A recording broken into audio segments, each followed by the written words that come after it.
বিনম্রতা অর্থাৎ ভদ্র ব্যবহার নিয়ে রামায়ণে একটা অত্যন্ত শ্রেষ্ঠ কাহিনী আছে, যা ভগবান শ্রীকৃষ্ণ আমাদের সামনে তুলে ধরেছেন।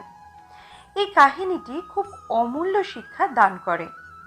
রাবণ যখন ধরাশায়ী হলেন, অর্থাৎ মৃত্যুশয্যায় শুয়েছিলেন, ওনার শেষ নিঃশ্বাস ত্যাগের সময় শ্রীরাম লক্ষ্মণকে বললেন যে, হে লক্ষ্মণ, রাবণের কাছে যাও, ওনার থেকে কিছু জ্ঞান অর্জন করে এসো।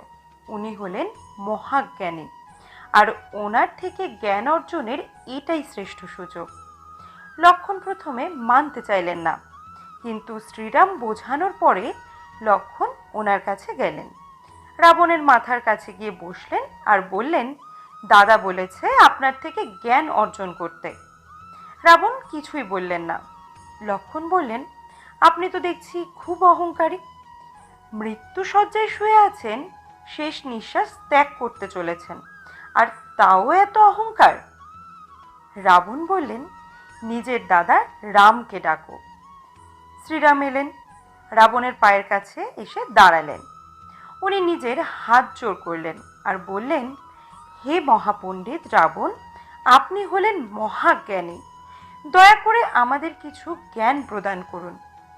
রাবণ বিনম্র চিত্তে ওনার কথা শুনলেন আর খুব বিনম্র চিত্তে ক্ষমা প্রার্থনাও করলেন। এই দৃষ্টান্ত থেকে সমগ্র সংসার একটি অত্যন্ত শ্রেষ্ঠ জ্ঞান লাভ করল।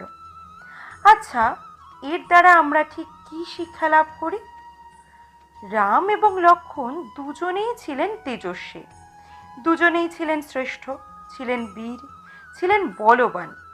কিন্তু শ্রীরামকে মর্যাদা পুরুষোত্তম বলা হয়ে থাকে, কারণ উনি বীর ছিলেন, সাহসী ছিলেন, আর তার সাথে একটি অত্যন্ত গুরুত্বপূর্ণ গুণ ছিল। সেই গুণ হলো বিনম্রতা। এটা খুবই শ্রেষ্ঠ একটা গুণ। যদি কেউ আপনাকে কটু কথা শোনায়, তাহলে উত্তরটা আপনি বিনম্রভাবেও দিতে পারেন।